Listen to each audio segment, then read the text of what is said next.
Bom dia a todos. É para nós uma honra podermos estar com a irmã Lourdes e com o Sr. Manuel e com toda a família, os amigos, os convidados e também a igreja que se reúne neste edifício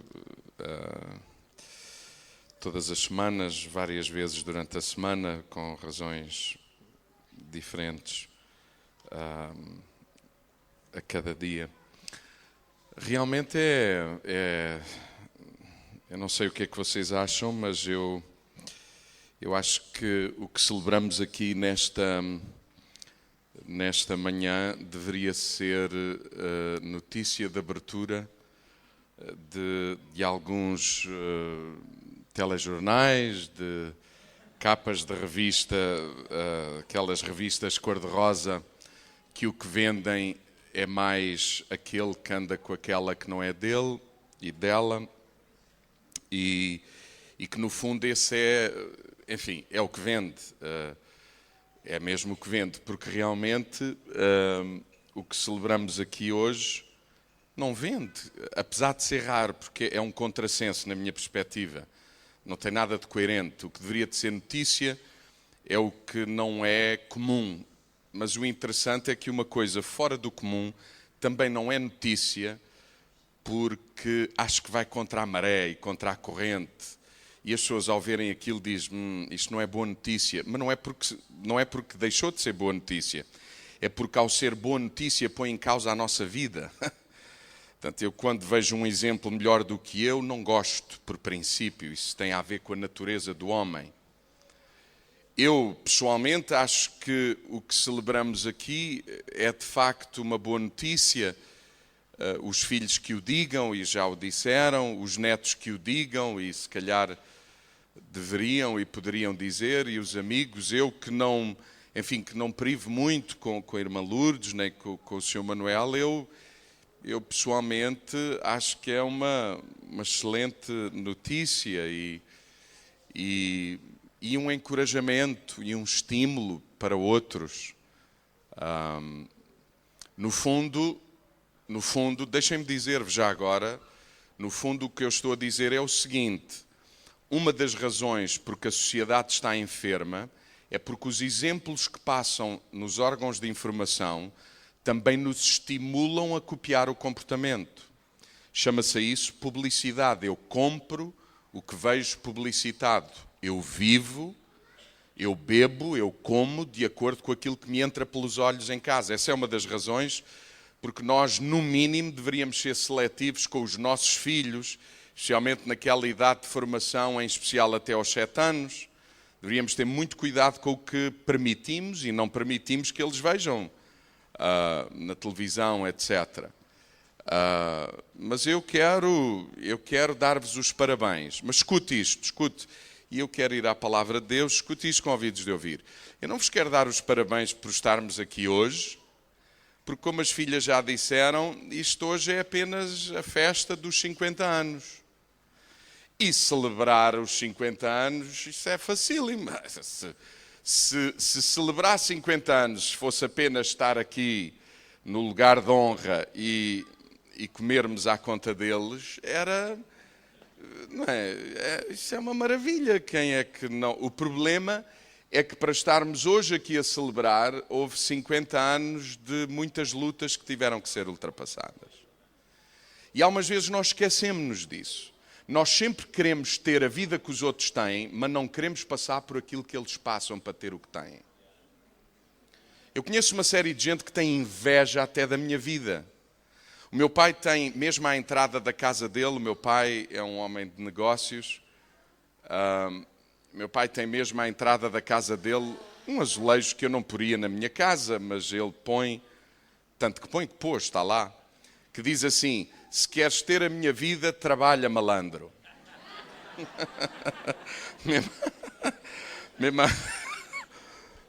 mesmo à entrada da porta dele. Se queres ter a minha vida... Porque às vezes as pessoas invejam a vida enfim, neste caso, meu pai está a pensar, há uma série de gente que diz, eu gostava de, mas realmente para termos as coisas e para termos uma vida, enfim, um pouco mais folgada, temos que trabalhar a menos que a Segurança Social nos pague tudo. E essa é outra questão que, enfim, essa é outra das razões porque a sociedade está enferma, mas eu não quero ir por aí, não quero mesmo ir por aí. Eu acho que a Segurança Social deve servir para socorrer aquelas situações prementes, urgentes, impossíveis de cuidar de outra forma e estabelecer pontos para uma vida, enfim, de acordo com o padrão que todos desejamos que todos tenham realmente e oportunidades, mais do que ser o fim em si mesmo e por si mesmo. Mas realmente para celebrar hoje 50 anos, de certeza absoluta que, não apenas hoje, várias vezes na vida, ao longo destes longos 50 anos, enfim, houve situações difíceis, problemas, dificuldades, crises, lutas, pensamentos até de pôr fim a. Eu sei do que estamos a falar, eu próprio não tenho a vossa experiência, também não tenho idade para a ter, não tenho sequer a idade que vocês se lembram de casados aqui, mas celebrei ainda a semana passada com a minha mulher 23 anos de casado e tenho a minha experiência também. Eu quero lembrar-vos do seguinte a todos, sem exceção. Não há celebração sem antes haver crises. Não há tempo de festa sem antes haver tempo de trabalho e não há tempo de regozijo sem antes haver lágrimas. Ninguém vence sem antes lutar. É impossível, isso não existe. Os órgãos de comunicação social, uma vez mais, é que tentam passar aquela ideia de que viver feliz, eu consigo alcançar a felicidade se viver feliz todos os dias, em todo o tempo e a toda a hora. Isso é falso. E entrou na igreja, há uma série de gente que diz, pastor, eu não vou continuar mais porque não sou feliz. Ou seja, eles querem ser felizes em todo o tempo, a toda a hora, constantemente. E depois a igreja prometeu, se vieres a Deus és feliz. Bom, eu não vou conseguir voltar atrás e reformular uma série de coisas que entrou na igreja. Não vou conseguir, mas garanto-vos que enquanto viver, tiver fôlego, saúde e vida, vou dizer que muita gente prega o que não devia, diz o que não podia e apresenta um Deus que não existe. Não existe. E propõe uma vida de felicidade plena, constante, permanente, que tem nome, chama-se mentira. Isso não existe. Isso não há, isso não existe. Da mesma maneira que não existe um casamento de 50 anos só com flores e tempos fáceis e agradáveis, isso não existe. Nem na Disney existe. Há sempre uma bruxa má à volta. Há sempre um dragão que, se possível, engole o príncipe ou a princesa. Alguém sabe do que eu estou a falar ou não? Então, bem-vindos ao planeta Terra. A igreja tem que ensinar a palavra, tem que ensinar a verdade. E ter Deus, ter Jesus Cristo na nossa vida, não é ter vida fácil. É ter os instrumentos e a capacidade que precisamos no dia difícil. E nesta manhã, eu lamento, mas eu não vou apenas falar para a Lourdes nem para o Manuel, eu vou falar para todos nós, tá bom? Porque aquilo que eu gostaria de partilhar convosco são princípios da palavra de Deus. Olha, deixe-me dizer-lhe assim, eu conheço uma série de gente que acha que a palavra de Deus é assim um livro muito complicado enfim, estranho e antiquado, e eu percebo porque é que as pessoas dizem isso, acima de tudo porque não o conhecem. Mas eu queria ir à palavra de Deus e mais do que contar-vos histórias, extrair princípios Extrair princípios da Palavra de Deus. A Palavra de Deus é um livro de princípios. É um livro de tesouros, de pérolas, que temos que escavar e até as encontrar. E depois, se for preciso, vender tudo o que temos para preservar o que temos encontrado e descoberto. É uma ilustração, naturalmente. Eu queria vos falar sobre, ainda no espírito até daqueles que foram à conferência do Desafio Jovem, porque eu também estava indeciso. Aliás, eu disse à minha mulher que esta semana eu pregaria todos os dias, porque tinha palavra para pregar todos os dias. E também quando era eu a fazer o programa nunca o fiz, portanto muito menos agora. Isto no que diz respeito à conferência. Mas eu quero vos falar sobre o seguinte. Consideremos nesta manhã que a razão por que estamos neste lugar, e eu já o disse, a celebrar 50 anos de casamento da Lourdes e do Manuel, a razão por que estamos aqui nesta manhã, entre outras coisas, foi porque eles passaram por tempos de crise, enfrentaram as crises e venceram de uma ou outra maneira, e estamos aqui hoje. Não há celebração sem crise. Sabe quem são os corajosos? Os corajosos não são as pessoas que não têm medo. Os corajosos são as pessoas que enfrentaram o medo e porque venceram são corajosos. Não são pessoas que não têm medo. Quem disse isso foi Nelson Mandela. E está certo, e a Bíblia corrobora o que Mandela disse. Ele diz, os corajosos não são as pessoas que não têm medo disto ou daquilo. É interessante porque algumas vezes nós pensamos, os corajosos são aqueles que, algures, numa ou noutra circunstância da vida, ou façam um fator ou outro, aquilo não lhes mete medo. Enganam-se. Enganam-se. Quem tem orelhas tem medo. Quem tem nariz tem medo. Quem tem cabeça tem medo. Quem é inteligente tem medo. Quem pensa tem medo. Os corajosos são aqueles que enfrentam o medo e que provam que é possível ir em frente.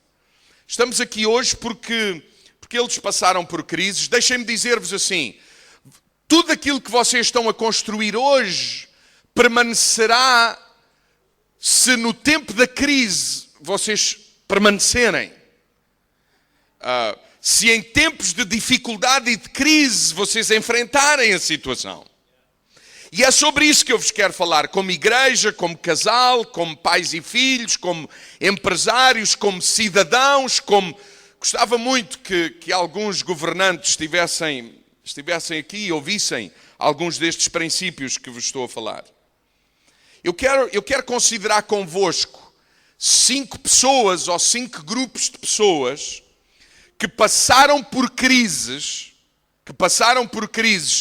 e quero pensar convosco os primeiros 4, vou-vos dar 5 exemplos, o mais rápido possível, mas quero dizer-vos o seguinte, os primeiros 4 exemplos são exemplos a não seguir, apenas o último é exemplo a seguir. Guardei-o para o fim para, no mínimo, se perdermos os 4 primeiros, ficamos com o exemplo a seguir.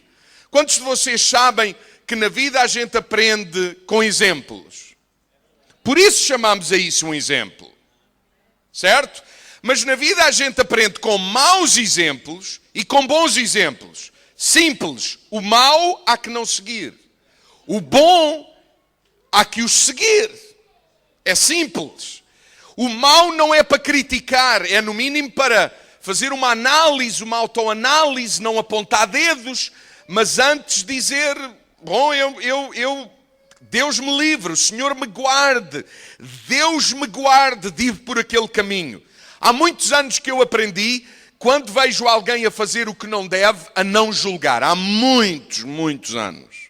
Mas antes a aprender até com os exemplos negativos dos outros. E eu quero vos dar 4 exemplos e em primeiro lugar, quero vos dar o exemplo que está escrito. Eu gostava muito que aqueles que têm Bíblia abrissem, porque há muita coisa que eu não vou dizer, vamos apenas ler e tentar extrair o mais rápido possível o exemplo destas pessoas. O meu primeiro exemplo é Esaú. É um homem da Bíblia que se chama Esaú e está escrito sobre ele em Gênesis, no capítulo 25, e do versículo 27 ao versículo 34, diz assim, Gênesis 25, 27 a 34, diz assim, cresceram os meninos, é uma família com 2 filhos. Cresceram os meninos, Esaú foi varão perito na caça, varão de campo, mas Jacó era varão simples, habitando em tendas. Quer que eu lhe diga o que é que isto quer dizer? Um era menino da mamã, estava sempre na tenda, em casa com o pai e com a mãe, mais com a mãe, por aqueles que conhecem a história, sabem do que estou a falar. Jacó era mais dado à mãe, Esaú era mais dado ao pai. Jacó gostava mais da lida da casa, Esaú gostava mais da aventura, da caça. É o que a Bíblia nos fala. E não tem mal nenhum os homens serem cozinheiros e caçadores e as mulheres serem caçadoras e cozinheiras. Para mim não me faz diferença nenhuma isso. Eu próprio gosto muito de cozinhar, não é por aí. Veja o que diz a Bíblia, versículo 28.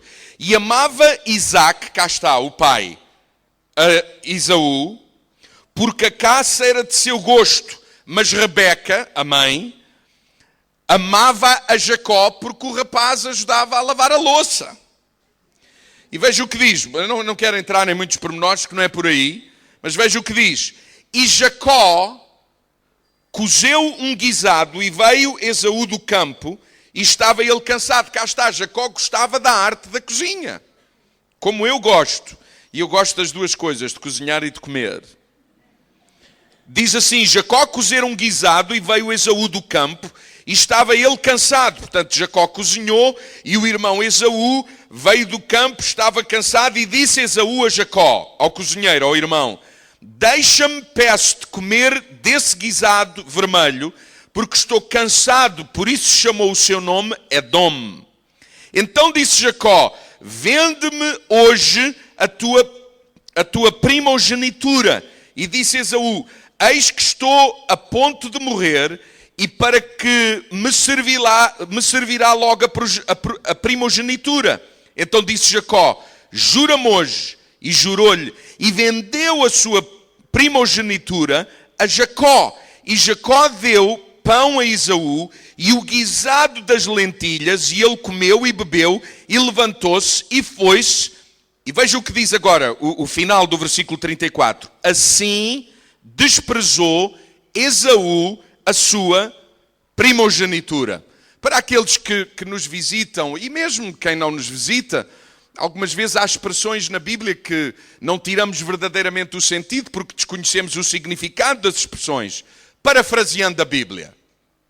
Parafraseando a Bíblia. O que é que aconteceu? Uma família normal, Jacó, Rebeca, pai e mãe, tinha 2 filhos, Esaú, Jacó, sendo que o mais velho era Esaú, o tal, o caçador, um homem que gostava de andar na arte da caça e da aventura, etc.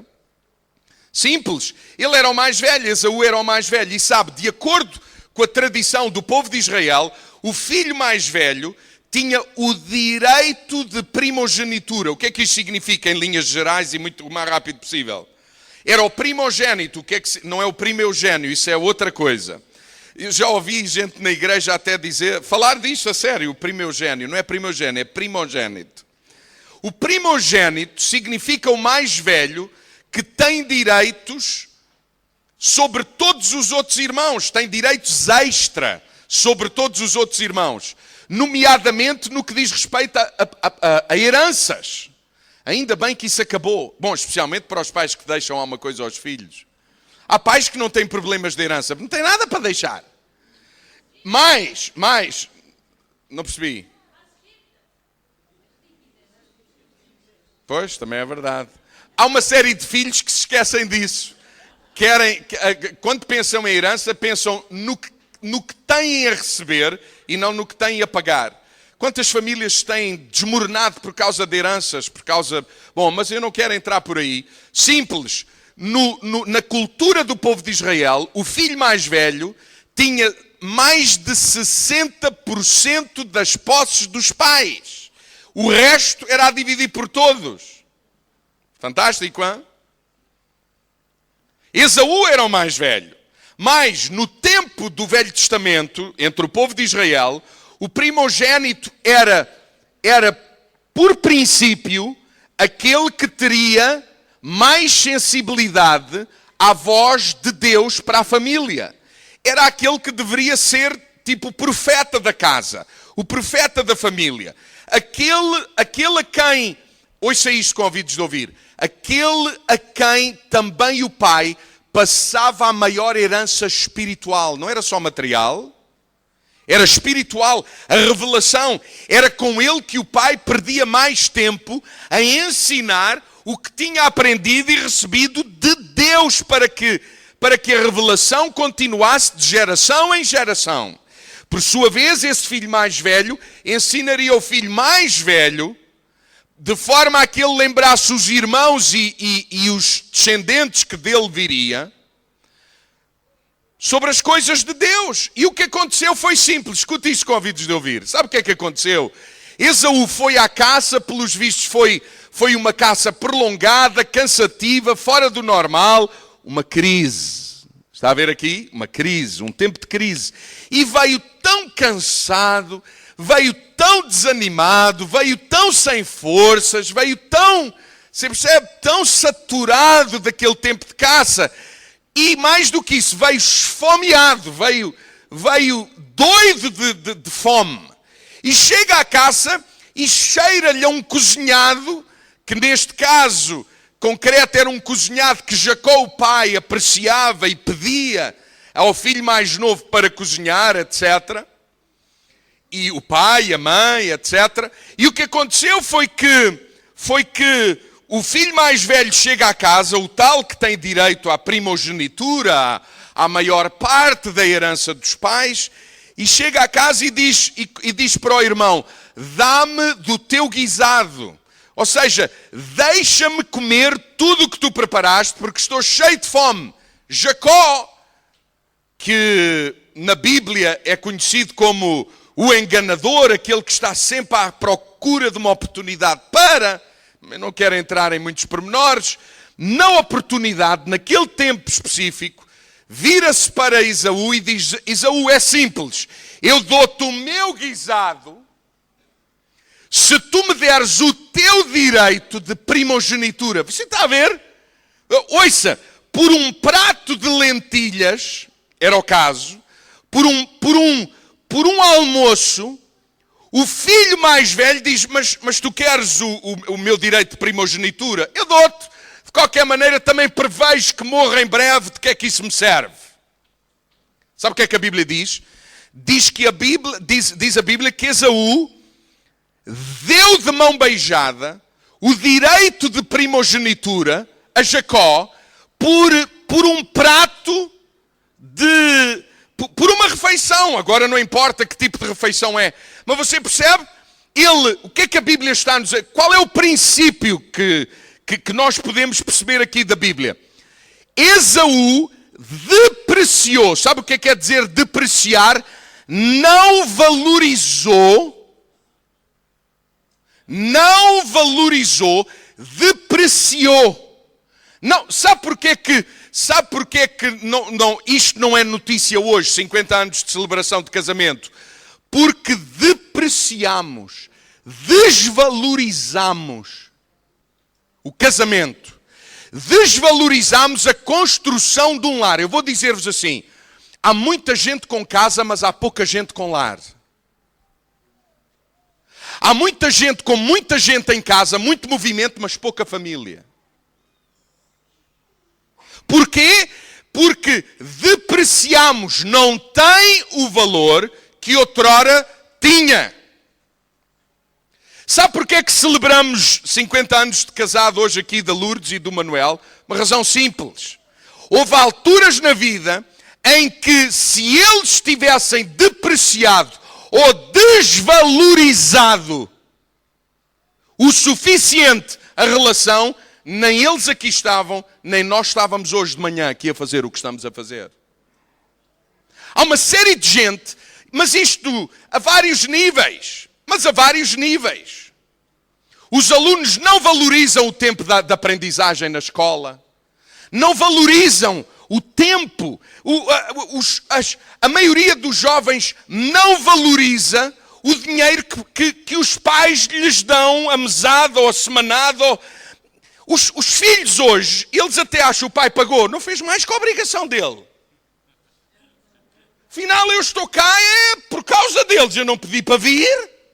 Eles que paguem. Alguém sabe do que eu estou a falar ou não?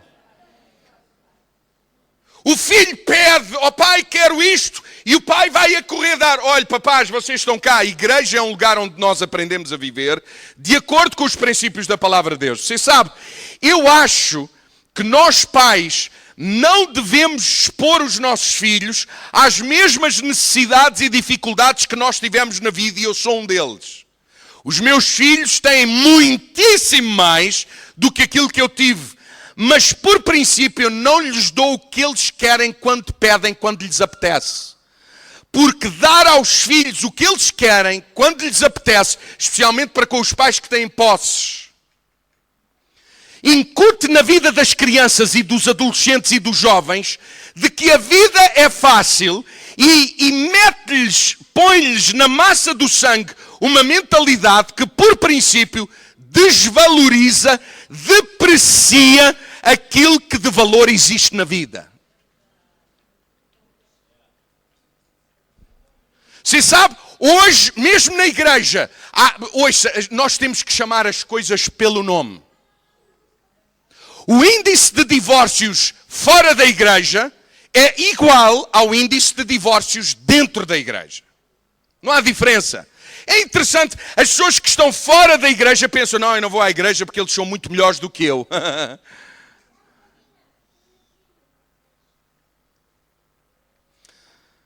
O que acontece é que na igreja nós estamos numa de sermos mais parecidos com Jesus, e aí há bem mais probabilidades do casamento ser mais prolongado e mais harmonioso e mais exemplo e mais motivador para os outros.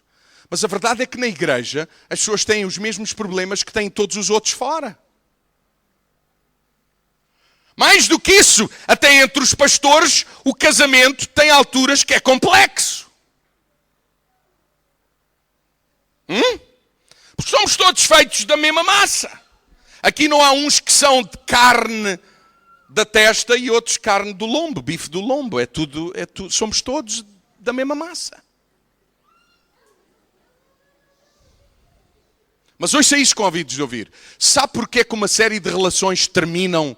Olha, eu ainda há pouco tempo vivi com uma... Eu nunca me tinha acontecido isto, Jacinto. Eu casei alguém que o divórcio deles começou na lua de mel e 2 meses depois estavam separados.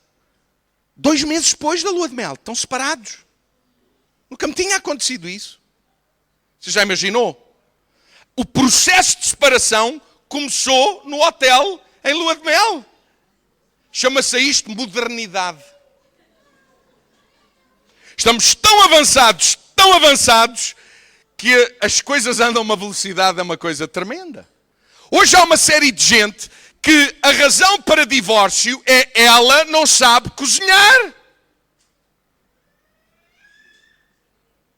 Hoje qualquer desavença, qualquer diferença, é a razão para não continuarmos. Sabe o que é que isso quer dizer? Nós não valorizamos o que estamos a construir. Nós depreciamos aquilo que Deus disse que tinha valor. Sabe porquê que a sociedade está enferma? Porque é cada vez maior o número de pessoas que se separam. Simples. Filhos de pais separados não são pessoas emocionalmente equilibradas. Da mesma maneira que filhos que vivem no meio de um casamento constantemente em conflito não são crianças equilibradas. Está muito silêncio aqui. Mas, sabe porquê que muitas vezes em sociedades como a portuguesa o índice de riqueza não aumenta? Uma das razões é os muitos divórcios. Sabe porquê? Quando um casal se divorcia, tem 2 rendas para pagar, alguém está a ouvir o que eu estou a dizer? Vai às compras 2 vezes, duplamente. Vai ao supermercado 2 vezes, paga água 2 vezes, paga luz 2 vezes, paga telemóvel 2 vezes, paga carro 2 vezes, paga gasolina 2 vezes, vão aos mesmos lugares, mas em carros separados, e depois não há dinheiro para pôr as crianças a estudar. É bem mais difícil em famílias monoparentais, onde existe apenas, onde as pessoas estão separadas e divididas, é bem mais difícil levar os filhos a um curso superior. É duro. É difícil. Sabe quem é que disse isso? Não foi o pastor João Martins, foi o doutor Cavaco Silva. Sabe quem é?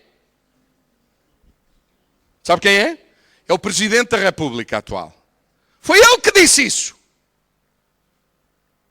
Ele estava, quando surgiu a discussão da legalização do aborto, ele não emitiu a sua opinião sobre o aborto, ele disse antes, eu estou bem mais preocupado com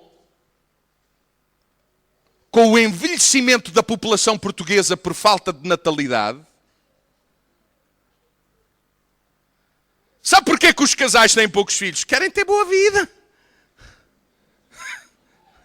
Ou seja, o valor é a minha vida, não a vida dos outros.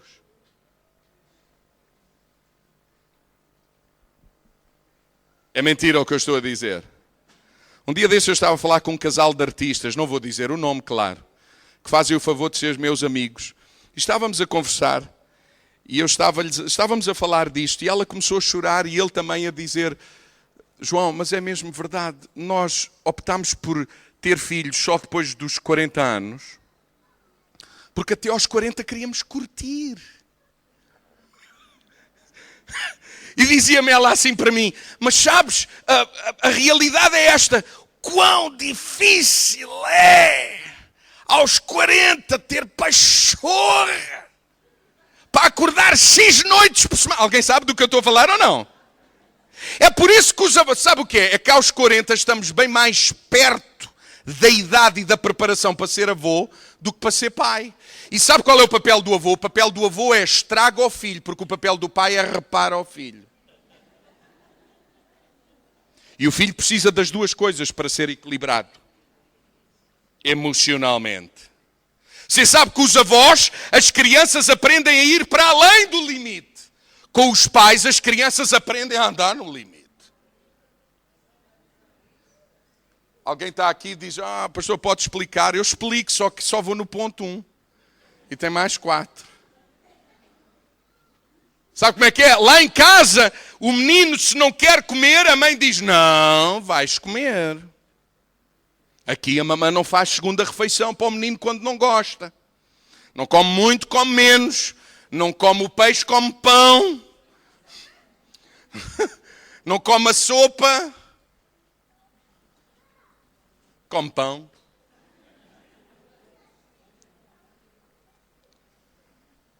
Mas em casa da avó, a criança diz, vó, eu não gosto disso. Está bom, querida, a avó faz-te uns ovos estrelados.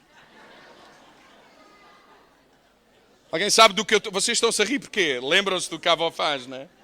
Pois olha, aqui vai um segredo, Você sabe que isso é fundamental? Sabe porquê? A criança está a aprender o quê? Uau! Há gente na minha vida que me deixa ir para além do limite, mas sabe o que é que eles aprendem quando chegam a casa? A minha mãe põe-me a viver de acordo com o estabelecido e com a regra, e eu tenho que aprender a viver com as frustrações da vida. Essa é a razão porque há uma série de adolescentes na vida dele, foram toda a vida tão reprimidos, nunca conviveram com os avós, que os ensinaram a ir para além do limite e a regressar ao limite, que quando se apanharam na escola e alguém os convidou para fazer uma patifaria ou uma estupidez, eles foram e já não souberam vir. Por isso aquelas mamães que dizem, não vai nada para a casa da tua avó porque a tua avó estraga-te. Não estraga nada.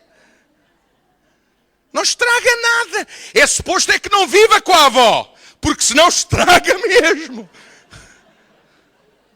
Alguém percebe o princípio ou não? Outro princípio, avózinhos. Quando os filhos estão em casa dos avós, mas os pais estão presentes, quem estabelece o limite são os pais. E a criança ali percebe, uau, estes estão em autoridade, estes dão-me guloseimas. Alguém ouviu o que eu disse ou não? Você sabe que isto é da Bíblia? Família é a ideia de Deus. Hã? Sabe qual é? Sabe porquê que Esaú não celebrou 50 anos de primogenitura?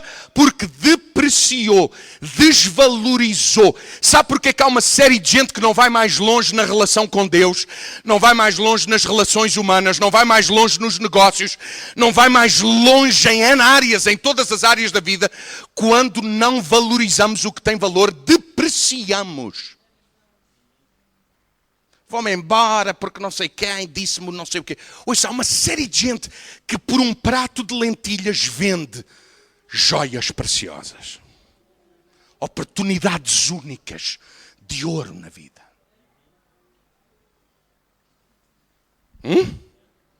Segundo aspecto, e vamos ter que andar. O segundo aspecto não é um homem, mas 10 homens que nos vão ensinar o que não fazer. E o texto é o texto que está escrito em Números. Venha lá comigo. Números, capítulo 13. Então há que não depreciar. Vamos dizer juntos. Diga comigo, eu não posso depreciar ou desvalorizar o que tem valor. Olha, só mais um exemplo da vida. Sabe porquê que há uma série de gente desempregada? Quer saber? É mais fácil dizer a crise. A crise é um fator. Mas antes da crise já havia muita gente a ficar sem emprego. Sabe porquê? Porque ele não valoriza o trabalho. Aliás, até há crentes, gente que crê em Deus e conhece a Bíblia, que acha que o trabalho é uma consequência do pecado. Lá tenho que trabalhar por causa do Adão.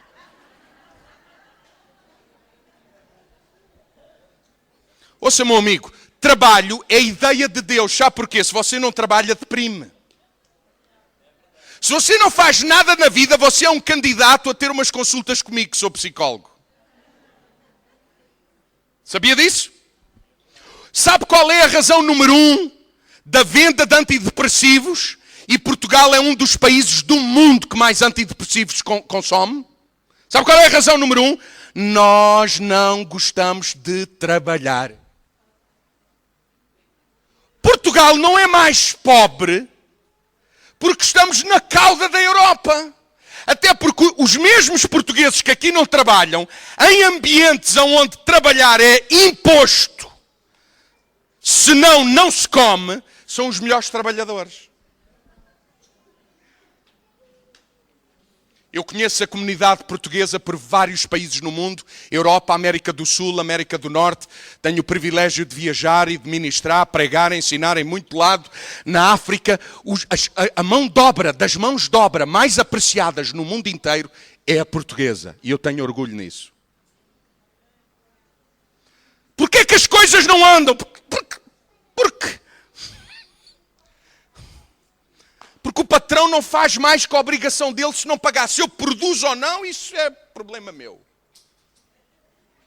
Nós não valorizamos. Nós depreciamos. É verdade isso?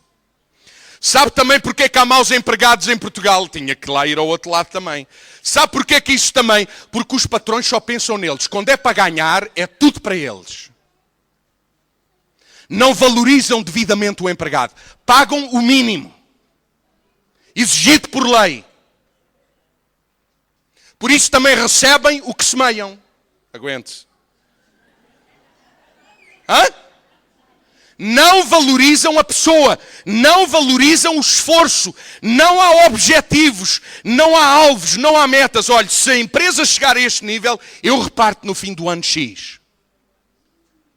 Não valorizam a pessoa. E depois só dão por falta de um bom empregado quando ele diz, vou-me embora. Porquê? Porque você não me valoriza e há quem me valorize mais e eu estou a sair daqui para ir para ali porque lá valorizam bem mais o meu trabalho e eu tenho prazer em trabalhar mais para lá. Alguém está a ouvir o que estou a dizer? É disso que estamos a falar. Então, depreciar é bom. Se estamos aqui hoje foi porque se valorizou o que tem valor. Segundo aspecto. Venha lá comigo, rápido. Números 13.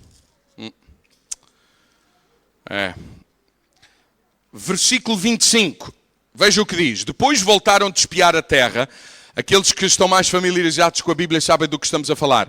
Voltaram de espiar a terra. São os 12 espias que vão à terra, enviados por Moisés, à terra prometida. E caminharam e vieram a Moisés e a Arão e a toda a congregação dos filhos de Israel no deserto de Parã a Cádiz. E tornando, deram-lhe conta a eles e a toda a congregação e mostraram-lhes o fruto da terra. E contaram-lhe e disseram, fomos à terra a que nos enviaste e verdadeiramente, veja o que eles estão a dizer. Fomos à terra e verdadeiramente ela é rica. Mana leite e mel, e este é o fruto. Trouxeram fruto da terra para provar que a terra era boa. Veja o que eles dizem. Porém, o povo que habita nessa terra é poderoso e as cidades fortes e muito grandes, e ali vimos gigantes. Ou seja, é impossível entrar nela. A terra é boa, mas é impossível. E eu quero só, para avançarmos, versículo 32. Veja o que diz a Bíblia. Infamaram a terra que tinham espiado perante os filhos de Israel. Vamos ficar aqui. Infamaram. Sabe o que quer dizer infamar? Falar mal de. Falar mal de. Falar desfavoravelmente. Jacinto. Falar mal. Há bocadinho dissemos, se queremos celebrar em termos de futuro relacionamentos com Deus e o que for, é suposto valorizar o que tem valor. Em segundo lugar, sabe o que é que aconteceu aqui? Estes 12 espias foram espiar a terra e disseram assim, em linhas gerais, a terra que nós vamos conquistar é extraordinária. O que Deus prometeu é mesmo verdade, está lá, olha, o fruto é este. Mas, lá dentro da terra há uns homens enormes que nos impedirão de alcançar. E sabe o que é que eles começaram a falar? Começaram a falar para toda a gente à volta deles. É impossível, é impossível, é impossível, não posso, não dá, não consigo, não aguento mais, não tenho mais força, não vai dar por isto, por aquilo, por aquilo outro, e por isto, e por aquilo, e por lá. E se tu soubesses, e se tu visses, e se tu te experimentasses, e se tu percebesses, se ao menos as pessoas me percebessem, não dá, não aguento mais, não pode, não é... Alguém sabe do que eu estou a falar? Infamar. Sabe o que quer dizer infamar? Falar mal de. Você sabe quando é que um casamento começa a desmoronar-se? Quando não o valorizamos, mas mais, quando falamos dele o que não devíamos. O mesmo na relação. Com Deus. Há uma série de gente que não fala bem daquilo que tem na mão. Há uma série de gente que Deus providencia para eles uma série de coisas, mas estão sempre a ver os aspectos negativos das coisas. Eles têm uma abordagem, uma visão, uma percepção negativa da vida.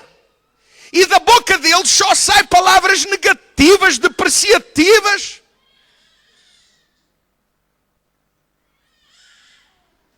Um dia desses, eu e a minha mulher estivemos uma noite, das 10 da noite a não sei quantas da manhã, lembras-te, amor?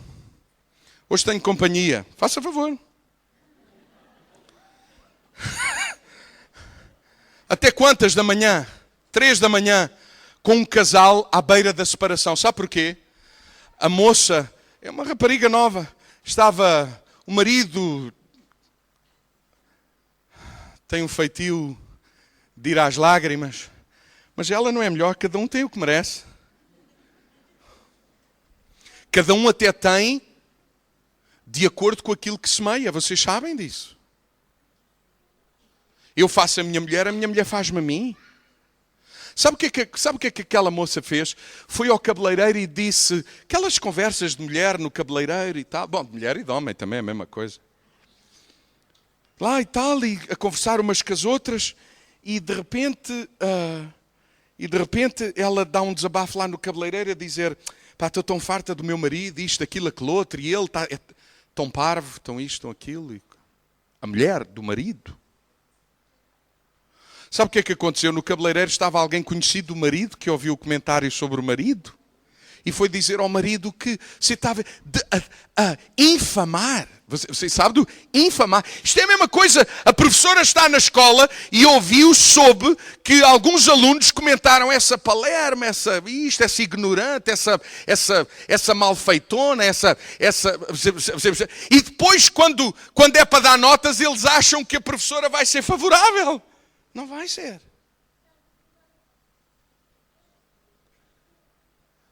Como homens, nós não reagimos bem a palavras negativas a nosso respeito, a não ser que tenhamos Cristo na nossa vida, e mesmo assim é uma tarefa árdua, difícil. Você sabe porque é que celebramos aqui? Porque algures,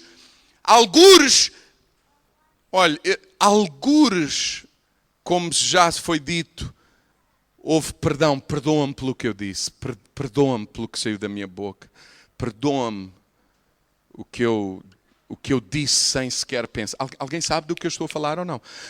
Quantos de nós temos problemas com coisas que saem da nossa boca e que nós não conseguimos apanhar nem controlar? Infamar. Você sabe também porque é que este país não vai... Ouça, o português é assim, o brazuca é igualzinho. Vocês aprenderam connosco.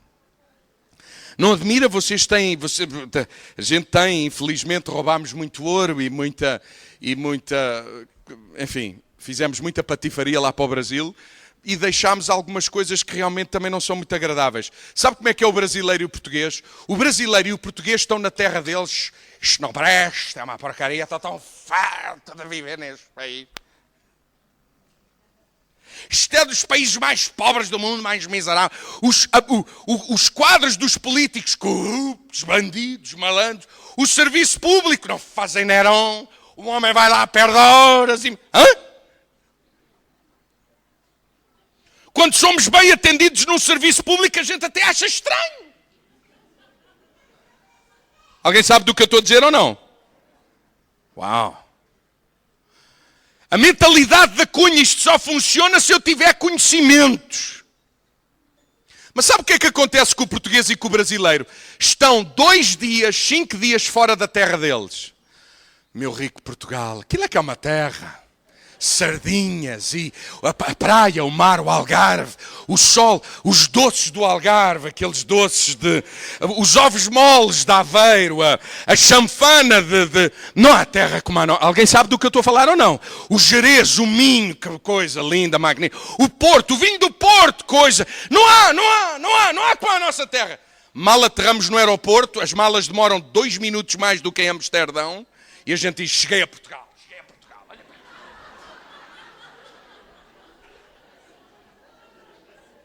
Eu acho que vocês se riem porque se identificam com o que eu digo. Mas essa é uma maneira inteligente, eu acho que a gente tem que aprender a rir-se de nós mesmos. Sabe porque é que não celebramos coisas maiores na nação? Porque estamos constantemente a falar mal. Sabe porque é que a igreja não cresce? Porque falamos mal, porque murmuramos, porque não valorizamos. Quantos de nós somos capazes de chegar ao pé do pastor Jacinto e dizer, pastor Jacinto, obrigado pela sua vida, pelo seu tempo, pelo seu investimento há tantos anos na cidade, por aguentar tanta coisa, por estar disponível, pastor Eunice, obrigado. Quantos? Qualquer coisa que não surge bem, que não faz, pau! Quantos filhos se lembram? Pai, obrigado pelo comer a horas, pela renda da casa paga, pela luz paga, pela água paga, pela proteção. As filhas lembraram disso. Um porto de abrigo. Não ter as coisas por seguras, por garantidas. Quantas mulheres não apreciam as coisas positivas nos maridos e os maridos nas mulheres e por isso infamamos, falamos mal e criamos um ambiente próprio para destruir. Infamar. Não podemos infamar. Terceiro lugar. terceiro lugar é uma passagem que está escrita em 2 de Reis. Venha lá comigo. Rápido. Eu digo-lhe assim para ir lá comigo rápido e você diz-me a mim para eu terminar rápido. Há horas para almoçar. O que eu ia dizer. Bom, vamos... 2 de Reis, Bom, 2 de Reis, capítulo 13, versículo 14, diz assim: Eliseu estava doente da sua doença de que morreu. Esta personagem com quem vamos aprender um princípio é Jeoás, é como ele se chama. Rei de Israel desceu a ele e chorou sobre o seu rosto e disse: meu pai, carros de Israel e seus cavaleiros, etc. E Eliseu lhe disse: toma um arco e flechas. E tomou um arco e flechas. Então disse o profeta ao rei de Israel: põe a tua mão sobre o arco. E pôs sobre ele a sua mão. E Eliseu pôs as suas mãos sobre as mãos do rei. E disse: abre a janela para o oriente. E abriu-a. Então disse Eliseu: atira. E atirou. E disse: a flecha do livramento do Senhor é a flecha do livramento contra os ciros, porque ferirás os ciros em Afeca até os consumir. E disse mais: toma as flechas. E tomou-as. Então disse ao rei de Israel: fere a terra. Veja o que diz a Bíblia. Feriu-a 3 vezes e parou. Então o profeta Eliseu disse ao rei, indignado muito contra ele, disse-lhe: 5 ou 6 vezes deverias ter ferido, então feririas os ciros até os consumir. Porém agora, só 3 vezes ferirás os ciros. Você sabe de que é que a Bíblia nos fala aqui? Não continuar o que temos que continuar. Perseverar. Ficar firmes. Permanecer. Quantos de vocês ainda não estão de férias? Está tudo de férias. É por isso que isso não funciona. Está tudo de férias. Quantos de vocês não estão de férias? Bom, estou mais descansado. Ok. Eu também ainda não estou. Bom, nem sei se estou ou se não estou. Você sabe, a história aqui, vou parafrasear outra vez, Jacinto. O que é que aconteceu aqui? O profeta Eliseu está muito mal, está a morrer. E o rei Jeoás vem à casa dele, do profeta, e diz: Eliseu, estamos aflitos com o nosso inimigo. Podes fazer alguma coisa? E Eliseu diz: sim, simples. Deus vai ser contigo. Vem cá que eu vou te dizer. Vamos fazer um ato profético. Vou ter que andar rápido. Um ato profético. Abre a janela. Dizia Eliseu: abre a janela aí do quarto. E o rei abriu a janela. E o profeta diz assim a Eliseu: Eliseu diz assim ao rei, Jeoás, o profeta Eliseu: atira as flechas contra a terra, contra o solo, contra o campo. Lá, espeta umas flechas, espeta as flechas que tu quiseres na terra, porque todas as vezes que a flecha se cravar na terra, são o número de vezes que tu terás vitória sobre o teu inimigo. E o rei diz: é? É assim? Deus vai trabalhar na minha vida por coisas assim tão simples? Custa nada. Pau. E disse: já chega que isto cansa. Isto é cansativo. Sabe porque é que eu perguntei quantos de vocês não estão de férias? Quantos vão trabalhar amanhã?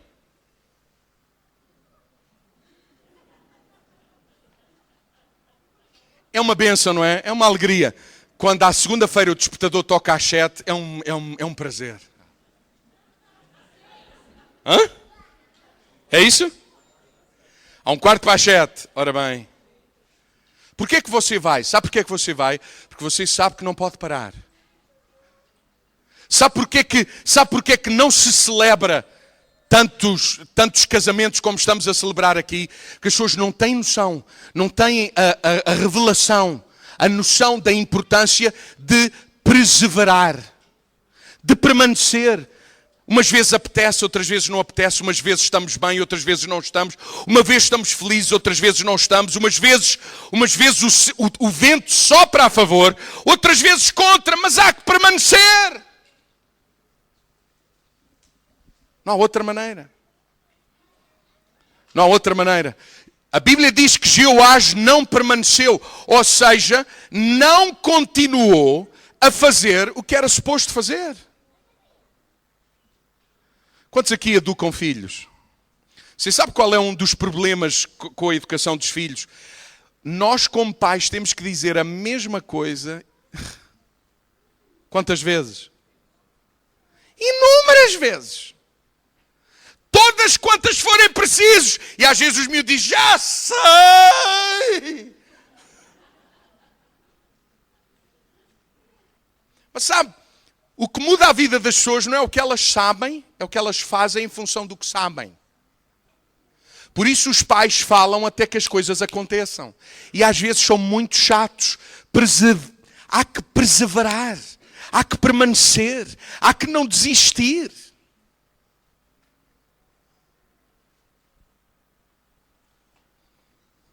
Sabe porquê que as coisas deixam de funcionar? Porque a gente diz, então vai, então, acabou. Parou, hoje parei, acabou, desisti, não há mais, não dou mais, não consigo mais, chega, foi a última oportunidade. Essa é a razão.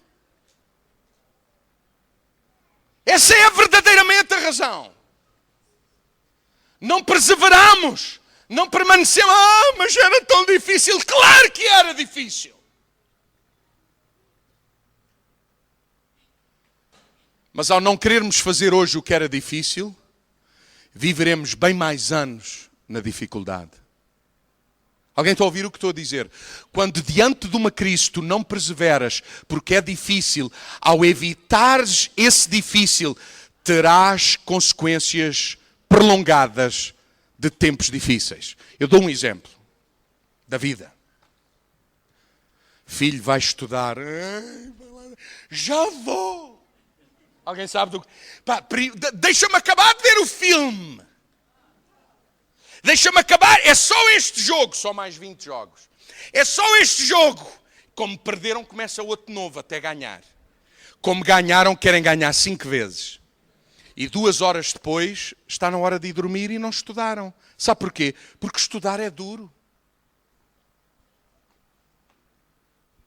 Ou seja, ao evitar em perseverança o estudo, sabe o que é que vai acontecer?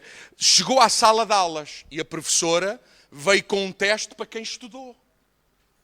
Não é para quem não estudou. Não era giro a professora dizer quem estudou. Então este é o teste A. Quem não estudou, este é o vosso. Não era bom? Mas a vida não tem disso. Nem em Deus tem disso. Esse é o evangelho que se prega. Há um evangelho que dá a sensação que uns têm uns testes e outros têm outros. Uns são expostos a umas experiências e outros a outros. É interessante, há gente que diz assim, se vocês passassem pelo mesmo que eu passei, também se separavam. A verdade é que eu conheço gente que passou por coisas bem mais duras e difíceis do que alguns passaram e permaneceram e amam-se e estão lá. Choraram? Claro! Foi duro? Claro! Houve dias em que não apetecia estar junto, sim! Mas perseveravam. E andaram até que as coisas mudaram. E Deus foi fiel. E Deus é fiel. Deus é assim.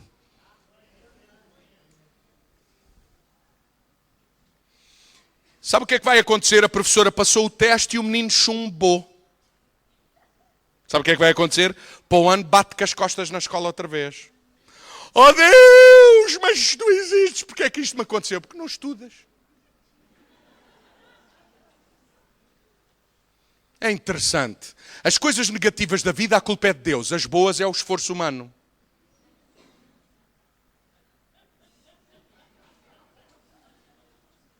É mentira, Jacinto?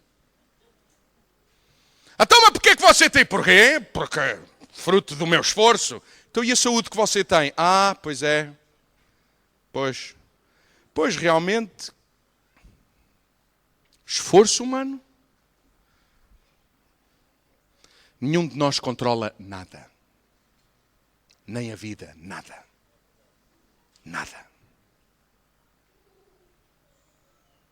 Sabe, eu viajo, como já vos disse, e cada vez mais isto tem a ver com a regulamentação europeia. Em tudo o que é lugar público, um dia destes vai ser exigido na igreja, não estou a brincar. Em tudo o que é lugar público, para além dos extintores. Sabe porquê que os extintores estão aqui? Porque nós não sabemos o que é que pode acontecer. Certo? Sabe, em tudo o que é lugar público, em breve é possível que isso aconteça até no Desafio Jovem, na igreja. Como é que se chamam aquelas máquinas Como é que é? Já não vai sair. Desfibrilhador. Sabe, porque nós nunca sabemos quando é que um coração para, alguns. Nós não controlamos isso. Aliás, o homem não controla nada, a não ser os humildes. Porque aos humildes, ou para com os humildes, Deus cuida, Deus trabalha, Deus não preservou. Sabe o que é que quer dizer? O profeta ficou indignado com Joás e disse: Joás, se tu tivesses permanecido, terias vencido para sempre. Número 4, e vou terminar. Lucas 19, 41 a 44. Venha lá comigo, rápido. Lucas 19,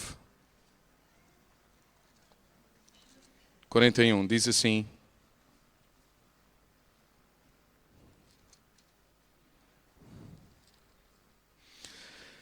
quando Jesus ia chegando, vendo a cidade, chorou sobre ela. Jesus estava a chorar sobre Jerusalém, dizendo: se tu conhecesses também, ao menos neste teu dia, o que à tua paz pertence.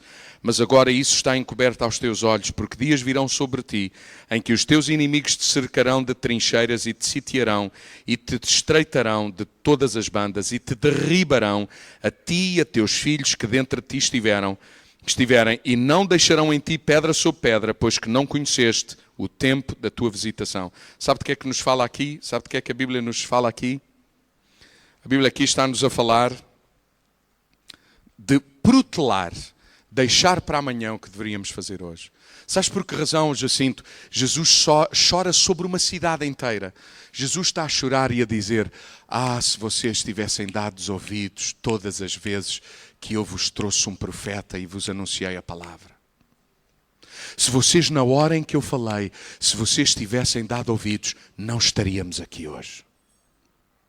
Mas sabe o que é que aconteceu? Ouvimos a verdade, sabemos a verdade, fomos confrontados com ela, mas dissemos: eu vou fazer antes o que me apetece. Eu vou guardar para amanhã o que tenho a fazer. Sabe porquê é que não vamos mais longe? Porque temos nós também muitas vezes na vida, esta atitude de deixar para.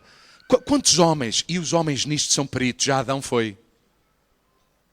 Os homens têm uma dificuldade lá em casa e não falam. Não falaram hoje, não falam amanhã, não falam uma semana, não falam um mês. Foram até que entupiram, apodreceram. As mulheres não, as mulheres de um modo geral falam com mais facilidade. Aliás, de um modo geral, as mulheres dizem: sabe qual é o problema do meu marido? Ele não fala. E os homens dizem assim: sabe qual é o problema da minha mulher? Ela fala muito. E sabe porque é que a maioria das mulheres fala muito? Porque os homens falam nada. E os homens às vezes até dizem: bem, para eu ter o que eu quero, melhor é estar calado, senão está a sopa estragada.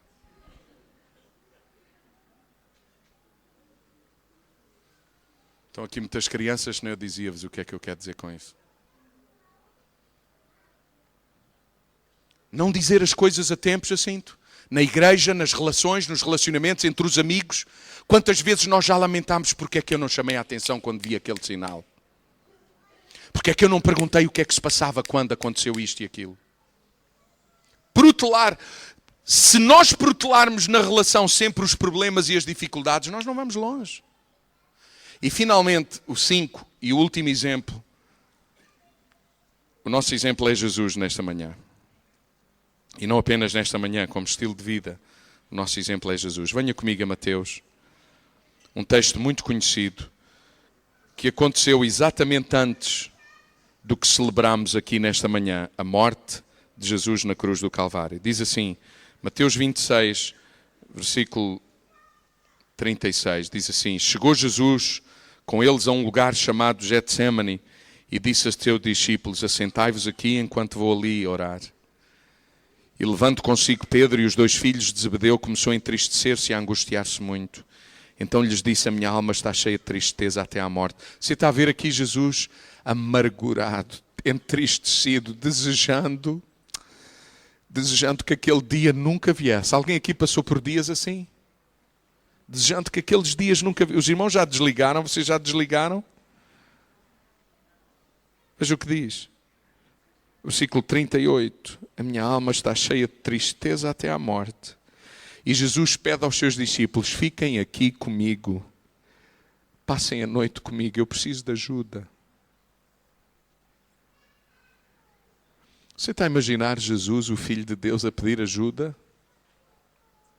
Que exemplo! Este é um extraordinário exemplo para vencer, para ir até ao fim. Pedir ajuda. Veja o que diz a seguir. E indo um pouco adiante, prostrou-se sobre o seu rosto, orando e dizendo: sabe qual é o princípio para permanecer e andar? Orar, clamar a Deus, não desistir, não parar.